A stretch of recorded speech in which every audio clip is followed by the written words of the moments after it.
নিজের হাতে স্ত্রীর সঙ্গে প্রেমিকের বিয়ে দিলেন স্বামী।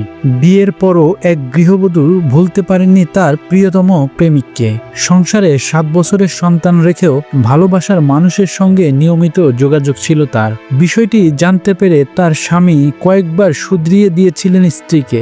ঘটনাটি নিয়ে তার বাবার কাছেও দেওয়া হয়েছিল নালিশ, কিন্তু চোরে না শোনে ধর্মের কাহিনী। কোনো কিছুতেই যেন বাদ মানছিল না গৃহবধূটি। একদিন স্বামীর অনুপস্থিতির সুযোগ কাজে লাগিয়ে নষ্টা স্ত্রী তার প্রেমিকের সঙ্গে দেখা করার জন্য বাড়ি থেকে বের হয়। পরে স্বামী বাড়ি ফিরে তাকে দেখতে না পেয়ে খোঁজাখুঁজি শুরু করে। কিছু সময় পর তার বন্ধু তাকে ফোন করে স্ত্রী ও পরকীয় প্রেমিক সহ রাস্তার পাশে একটি স্কুটিতে দেখতে পেয়ে খবর দেয়। খবর পেয়ে স্বামী দ্রুত উক্ত স্থানে গিয়ে স্ত্রী ও তার পরকীয় প্রেমিককে স্কুটি সহ আটকে ফেলে। পরে ওই হতবাগা স্বামী মনের কষ্টে রাগে ক্ষোভে তাদের মারধর করতে শুরু করে এবং দোকান থেকে সিঁদুরের কৌটা কিনে এনে ওই প্রেমিককে দিয়ে তার স্ত্রীর সিঁথিতে পরিয়ে দিতে বলে। পরে পরিস্থিতির শিকার হয়ে ওই প্রেমিক তার গৃহবধূ প্রেমিকাকে নিজ হাতে সিঁদুর পরিয়ে দেয়। পরে সেখান থেকে পার্টি অফিসে নিয়ে গিয়ে বিয়ে পরিয়ে দিয়ে একে অপরকে দিয়ে ফুলের মালা পরিয়ে দেয়। বিষয়টি মুঠোফোনে ধারণ করে সোশ্যাল মিডিয়াতে ছড়িয়ে দিলে